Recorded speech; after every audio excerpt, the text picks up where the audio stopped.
welcome to CS33. I am Joy and I will be sharing with you the setup for our course. So the title of CS33 is Introduction to Data Structures and Algorithms Part 2. So as a course prerequisite, dapat natapos nyo na yung CS32, and before you go to CS32, dapat natapos nyo na yung series na CS30 to CS31 and then CS11 to CS12. As you noticed, yung theory part, yung CS30 and 31, and then yung practice part naman, yung CS11 and then CS12. And then for CS30, actually, you're already trying to combine both theory and practice, designing algorithms using data structures, and then you implement it. So, may lecture part and laboratory part, both yung CS32 and CS33. The only difference for CS33 is that for CS33, we are now focusing on mga non-linear data structures na, such as yung trees, graphs, generalized lists, and we also have a part wherein we discuss about different algorithmic design strategies. So, probably you're already familiar with dynamic programming, greedy algorithm, but for this particular course, we will actually discuss about some of the characteristics of those problems na sakto for dynamic programming, sakto for greedy algorithm, and then of course there are a lot of other design strategies that we will discuss here in the algorithm paradigms. So after completing the course, you should be able to distinguish that there are different types of computational problems. May mga decision problems na ang sagot ay either yes or no, and meron namang mga mas mahirap na problems called optimization problems na interesting and challenging.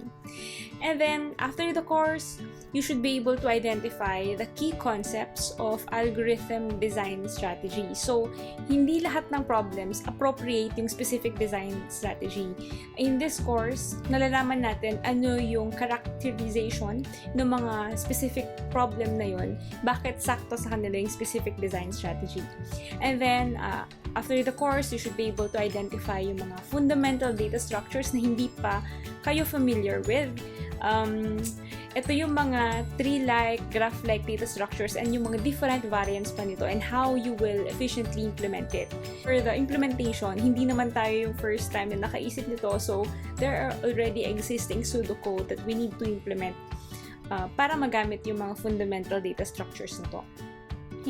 And then, identify the appropriate data structure and algorithm design strategy given a computational problem. So, ito na yung marrying the data structure, the algorithm design strategy for a particular computational problem. Okay? So, since these problems are already out there few decades ago, meron ng mga gumawa ng mga good algorithms. So, ang gagawin natin is to implement those existing algorithms. And then, of course, para hindi lang tayo ma-stuck dun sa mga nagawa na ng mga previous algorithms, we need to be able to apply what we learned from this course so that you will be able to create new and better algorithms.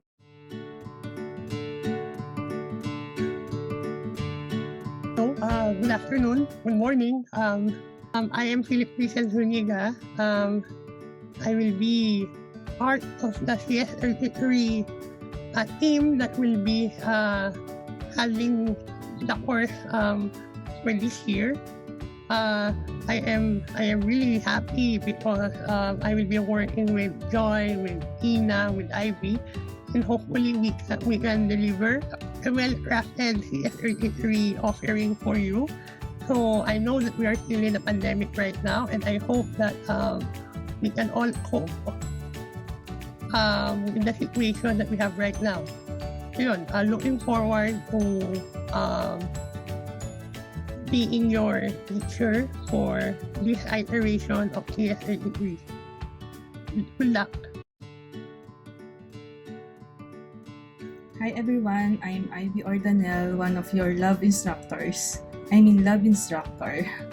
pwede rin naman, I can also answer questions about love. Anyway, I'm a new faculty of the department. I am under Algorithm and Complexity Laboratory. So this is my first time to handle this course. So I hope we will all learn together and let us just enjoy the course together. So welcome to our class and ingat! Hi everyone and welcome to CS33. My name is Ina and I will be one of your lab instructors for this course. For our lab sessions, we are preparing for exercises that will allow us to apply the theories, data structures that we learn from the lectures into real-world applications. So let's learn together and hopefully enjoy this.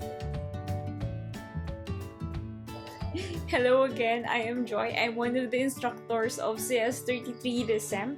I'm a member of Algorithms and Complexity Lab, and yung research area ko is about solving hard combinatorial problems. So, ang main contribution ko for this course is number 1, to introduce you with the whole CS33 course setup, and number 2, you will see me again sa part 3 ng course for the lecture component and for the lab component. So, see you!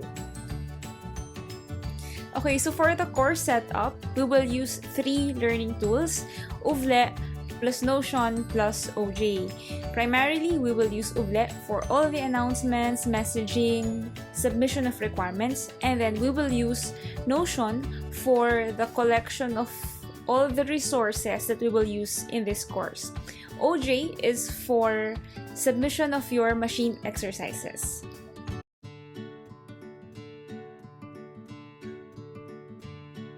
Okay, so here's a sneak peek of our Oovle course. For the course outline, primarily we have 3 parts and a total of 9 modules and 3 modules for each part. The first part is dedicated to tree-like data structures. The first module is about binary trees, properties of binary trees, and so on. And module 2 is about trees. Trees is just a generalization of a binary tree, and then if we have a collection of trees, we have forest. And then we have module 3 dedicated for binary search trees. For binary search trees, this is just a special variant of a binary tree with special properties. So after the completion of the first 3 modules, you will have your part 1 exam. For the second part, these are also fundamental data structures, graphs, and generalized lists. Module 4 is for graphs, Module 5 is for applications of graph, and then Module 6 is for generalized list. And then for Part 3, this is dedicated to algorithm design techniques. So for algorithm paradigms, we will discuss about divide and conquer, space for time trade-off, and other design strategies. And then the focus for CS33 ay yung 2 design strategies called the dynamic programming for Module 8 and the greedy algorithm for Module 9. Okay. So the setup is actually asynchronous, so hindi necessarily sabay-sabay tayo mag-progress from one module to the other. However, we impose a scheme na may prerequisites. So Module 1 is a prerequisite for Module 2 and so on. So if you look at Module 1, here you can see that it is composed of a lecture link, Lecture 1 binary trees. If you click this link, you will be redirected to our Notion page. Medyo bagal lang mag-load. Hintayin natin. You will be redirected to a Notion page wherein you can see all the resources for binary trees. You can watch the videos, you can check all the lecture notes for binary trees. And then, we have a dedicated forum for Module 1. So if you have questions regarding the lecture, if you have questions regarding the quiz, regarding the machine exercises, you can utilize this forum. And then, you need to pass the quiz. You have a limited choice, kailangan pumasa ka before you can move on to the next module. And then for machine exercise naman, if you open this one, you will be redirected to a page wherein there is an instruction wherein you need to log into OJ using your student account, and then go to the problem description of machine exercise, which is just a page in OJ with a description of your machine exercise. You can submit your solution here. So, okay, going back to UVLE, kapag natapos nyo nang masubmit yung machine exercise nyo through OJ, we are also requiring you to submit a proof that you are already completed with your machine exercise, and you need to upload zip file with the following file name convention. So your student number underscore me1.zip. Okay. So going back to our module 1, you can also see here that there is a restriction that you can open this module if you are already done with the course introduction. Also take note that we have deadlines here. Even though this is an asynchronous course with prerequisites and restrictions, meron tayong ine-employ na soft deadline and hard deadline. For the part 1, we have a hard deadline of March 27. So we also indicated here the soft deadline for the requirements. For example, if you open, let's say, machine exercise number 1, the proposed schedule for the soft deadline for the ME1 is March 6. So this is indicated so that you will have an optimal pacing of the course, even though we have an asynchronous setup. Okay, so that's for module 1. And then for module 2, if you're already done with the quiz 1 and machine exercise 1, you will be allowed to see what's inside module 2. Module 2 is for forest and trees. The restriction is displayed here as well. So the activity ME1 is marked complete. Tapos, the activity quiz 1 binary tree is complete. Okay, so nakapag-quiz na kayo and nakapasa na kayo. And then, what we have here is the same set of requirements na similar sa module 1.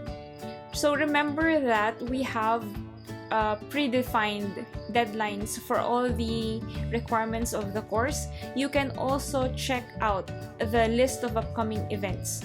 So, to have a visual view of all the events, you can check our course calendar in UVLE. I added here some of the important dates that you need to remember. For example, like start of classes, deadline of change math, the soft deadline for ME1, 2, 3, and then the hard deadline for the quiz, MEs, and the deadline for the exam. So if you want, you can actually export this calendar so that you can sync all of the events to your offline calendar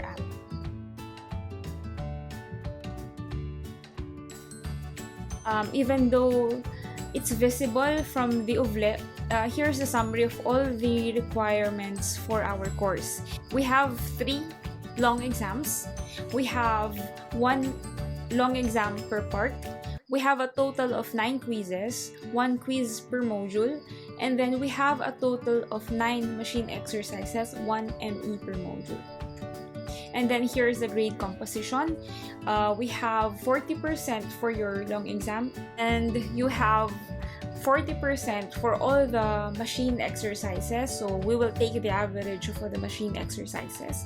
And then for the quizzes, we have 20%. Okay, so to visualize all of the important requirements and their corresponding deadlines, we created this CS33 student journey. So for this flowchart, you can imagine your journey from start to end. It starts with UVLE enrollment. So please make sure that you are already enrolled in our UVLE.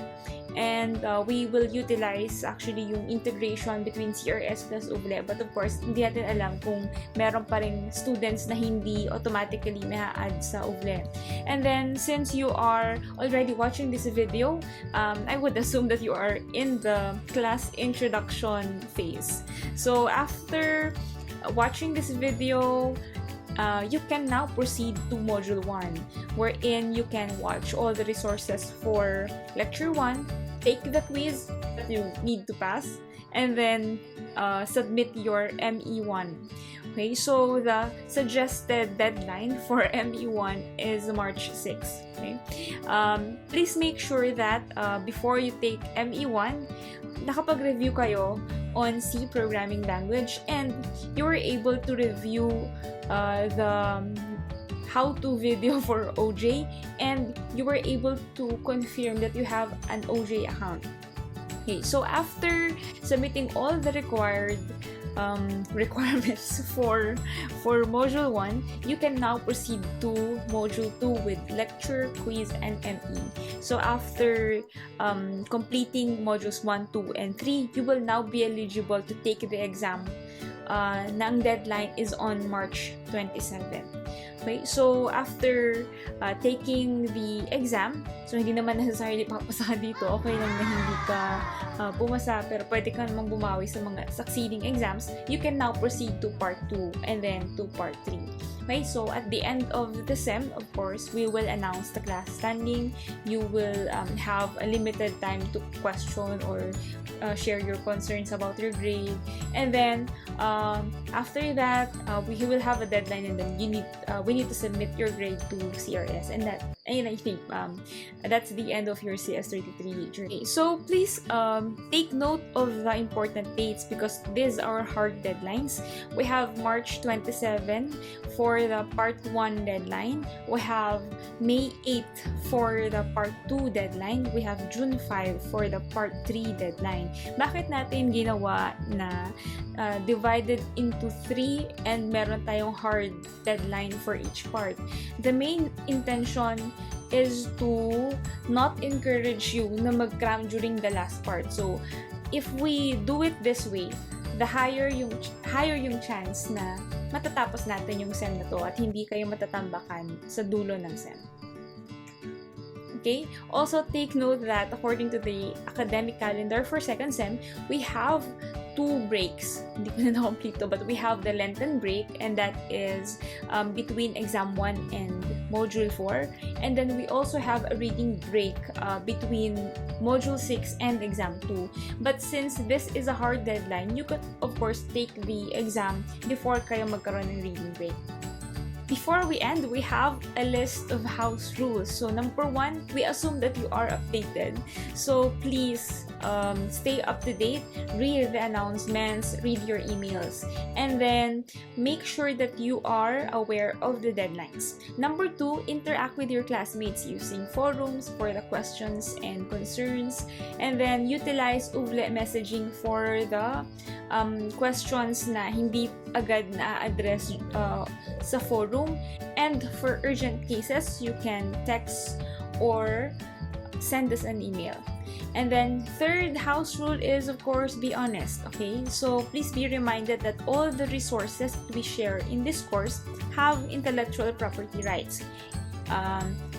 Binabalaan din namin kayo sa plagiarism because we have, of course, a lot of solution out there in the internet, and ayaw natin, of course, na para manguha lang ng solution in the internet and just submit it as part of your solution for this course. And then, of course, yung collaboration na hindi maganda, which is cheating between classmates, hindi din natin gustong mangyari yan. And remember, our core value in UP, it's honor and excellence, but honor before excellence, hindi excellence and honor. So again, on behalf of my other co-teachers, we are welcoming you to CS33, and we are all looking forward to an exciting SEM with all of you. So see you sa ating Module 1.